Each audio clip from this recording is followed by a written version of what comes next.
At dito naman tayo ngayon sa ano guys, sa likod bahay naman tayo magbablog ngayon. Para maikot ko naman yung kabuuan ng likod bahay. Kasi lagi lang kasi ako nasa loob ng bahay. Ngayon, magdidilig ako maya-maya. Mainit pa di ba? Kaya medyo sabi ko magbablog muna ako kasi mainit pa naman. Mahapdi sa mukha yung yung sikat ng araw. Kahit nga 7 PM na dito, mainit pa rin siya. Kaya sabi, vlog muna tayo. Vlog-vlogan. Ayan, dito yan sa harap. Sa harap ng bahay. Tabi kalsada lang. Ito yung gate niya. Entrance. Pa-entrance. May pa-entrance no? Dito. Yan, olive tree yan, bagong tanim. Tapos may ganyan siya. Pag entrance mo, may ganyan siya. Wow, bongga. Yan. May pailaw. Solar light. Tapos, dito na tayo. Ito yung sa living room. Tapos doon ang view. Di ba? Bongacious ang view. Probinsya. Si Olive mabait yan si Olive tree. Mabubuhay yan. Sana mabilis matuyo yung mga halaman dito. Kasi nga sobrang init. Ayan, mga bagong bili to ni hapon, mga ilaw na to. Ay, ganyan. Nakabukas ang gate. Dito naman sa likod bahay, sa tagiliran. Andun yung sampayan. Andun yung tawag dito? Parking. Andyan yung isang kotse ni hapon na kulay black. May tawag dito, nakalimutan ko na naman ulit. Ayaw, di ma. Ito yung front sa kusina. Daanan dito sa kusina. Ang ganda at mga ganito, mga bato-bato siya. Mainit pa rin, guys. Sobrang mainit pa rin siya. Ay, may space pa kami dyan, no? Yan sa kapitbahay, yan na bahay. Huwag na natin i-video yan at baka tayo ay mabato. Bagong tanim din yung halaman na to. Nagdidilig na si Lola. Kagandahan, ang ganda ng tiles nila dito, Ayan, may pailaw. Mga solar lang yan siya. Didilig na si Lola. Mas malilim na kasi dyan sa kanya. Dito. Ayan, mga bagong tanim na puno yan. Ito yung kanina sa guest room na CR. Guest room. Ganon siya. Tapos may pabato pa siya dyan, Tambay lang. Dito yun sa kwarto namin. May CCTV. Makita ko ni hapon sa CCTV. Ayan yung pa-host niya. Mamaya magdidilig ako. Hindi ko maibabalik ulit ang host kasi hindi kaya ng braso ko. Maganda dito, yung may tambayan na ganito. Ito, ewan ko, nakalimutan ko anong puno nito. Bagong tanim din siya.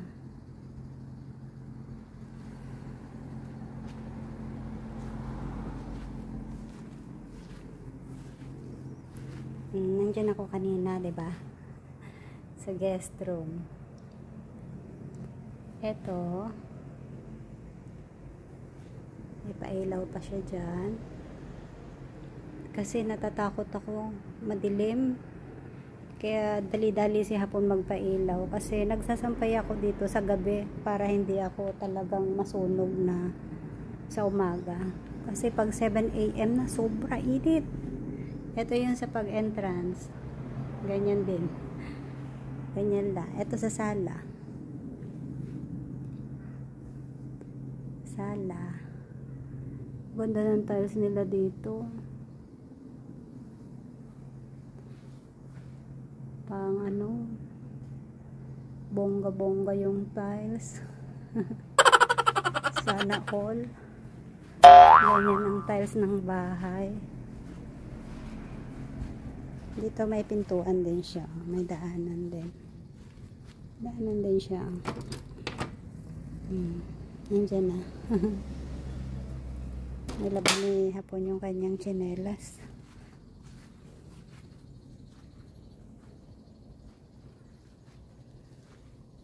Hanggang likod. Hanggang likod talaga eh. Ayan.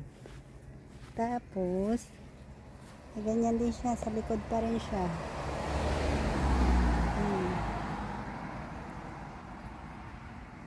Andiyan na yung kalsada. Nandito na. Tabing kalsada lang siya.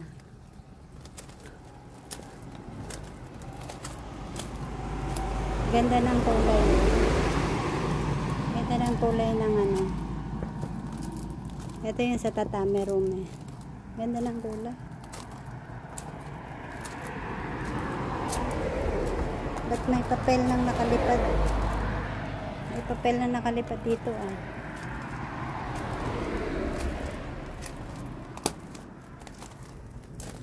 Sarap nito sa paa. Sarap ilakad. Oh, eto na tayo. Nakaikot na tayo dito. Umikot lang.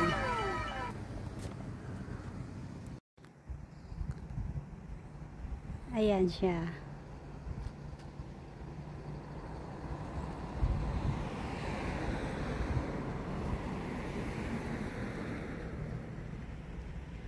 Tapos, nandito yung aking mga halaman.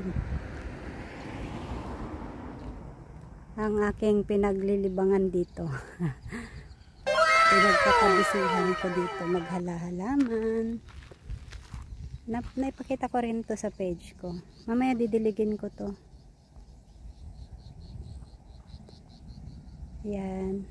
Tuyo-tuyo na siya. Kawawa naman. Dito ako, gandang-ganda ako dito. Oh, may ganyan na.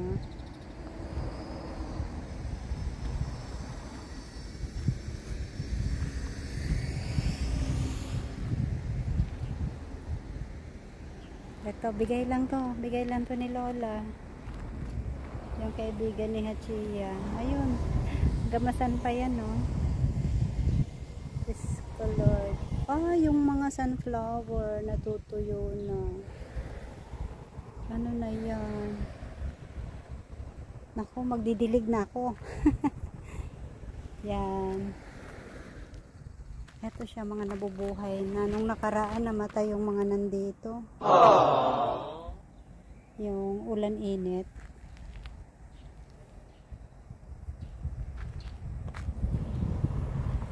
Ganon. Ito ang cute nito. Mga unique na halaman. Dito ko lang nakita sa Japan tong mga halaman na iba.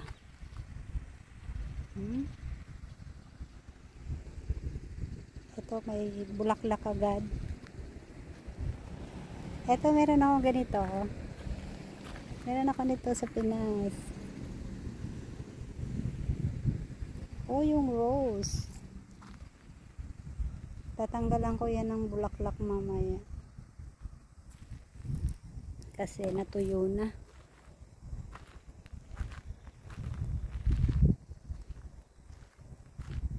Ito, ewan ko bakit ginaganito to ni Hapo. Box yan. Box na nilagyan ng lupa. Ewan ko bakit ganyan yan.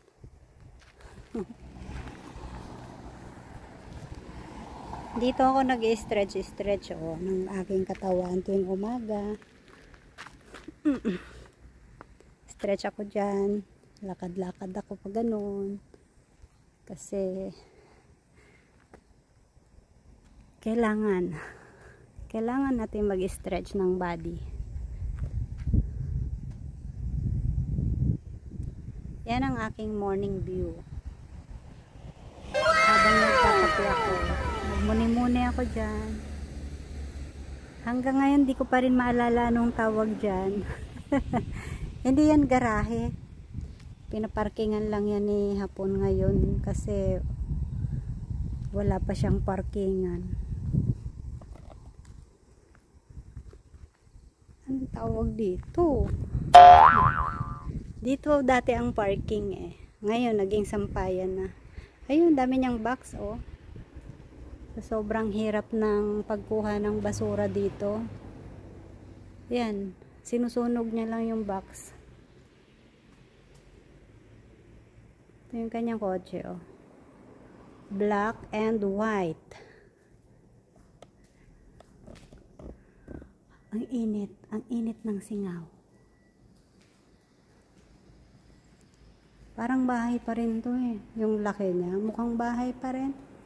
Bahay pa rin naman to eh. Sa atin pa to, anak ko. Laki-laking bahay na nito. Ilang kwarto na. Eto, pang ano to ng damo oh. Pangtabas siya ng damo. Ang sarap lang paglaruan niya. May mga buta kami dyan.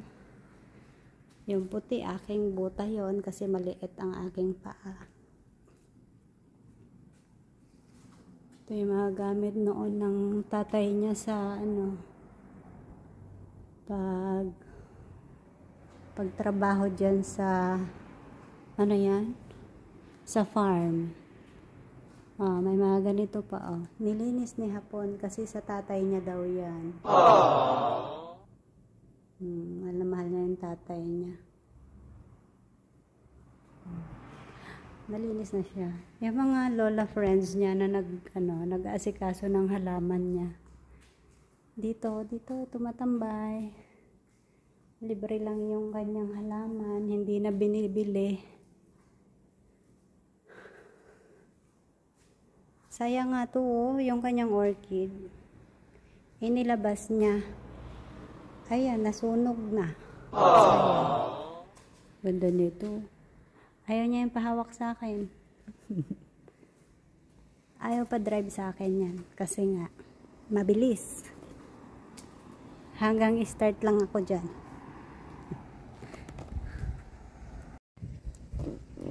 Yay! At hanggang dito na lang yung ating part 2. Part 2 ng aking house tour. Sa guest room at sa labas ng bahay. Baka sana bago umuwi makapag-vlog ako dun sa kabilang bahay. Kabilang bahay talaga.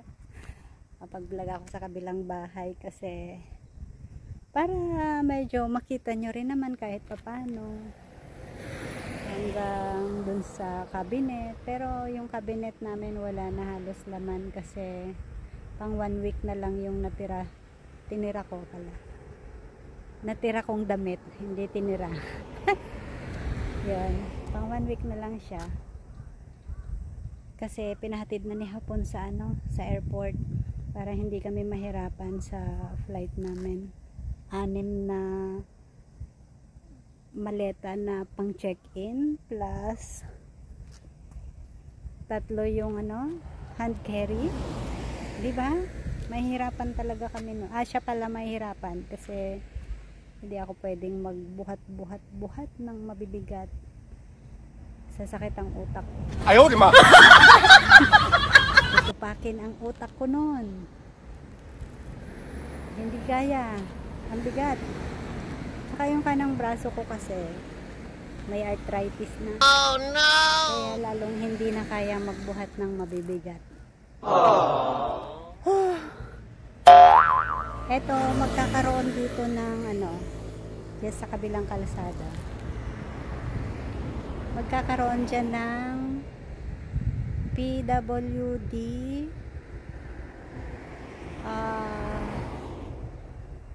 PWD Home Center ba? Tama ba? Tama ba? Ayaw, di ma! Ganon. Yan, tatayuan dyan sa kabila. Konti lang. Pero doon sa baba may mga bahay doon. Dito, doon din sa taas maraming bahay.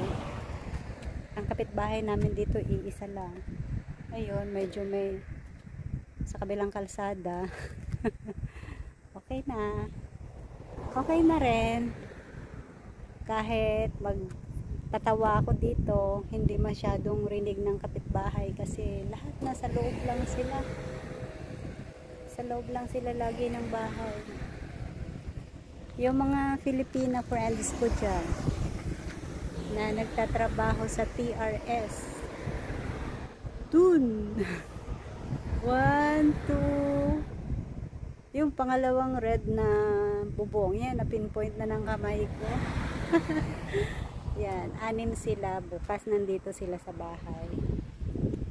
Pina-invite ko kay hapon kasi sabi ko, kawawa naman yung mga Pinay, naglalakad sila na bibili na lang ng bento, yung ready to eat na sa 7-Eleven. Tapos masasarap naman yung pagkain ng 7-Eleven. Mabubuhay ka na dyan sa 7-Eleven ng Japan. Kaya lang, tas may cup noodles na dala-dala. Kaya sabi ko kay Hachiya, invite ko yung mga Filipina kasi naawa naman ako. Lakad-lakad lang sila dyan, bike-bike lang sila, ano. Tapos todo tipid sila sa pagkain nila kasi syempre para sa pamilya. 1 year ang contract nila dito sa ano yan, sa TRS company. Mga taga Pampanga sila. Ganito ang buhay dito, tahimik, maririnig mo lang dito mga sasakyan. Minsan pag nagkakape ako doon sa mesa, minsan nagbibilang ako ng kotse. Kasi 6 AM dito, 5 PM sa Pinas. Ayun, gising na ako, nag-alarm ako. Kasi maliligo ako. Magsa-sunblock, mag-lotion, sunblock para magpa-araw, 'di ba? Kailangan natin magano, nawawala-wala na nga kasi good girl na ako. Oh no. Medyo masipag na ako. Medyo masipag na ako magpaganda-ganda ngayon.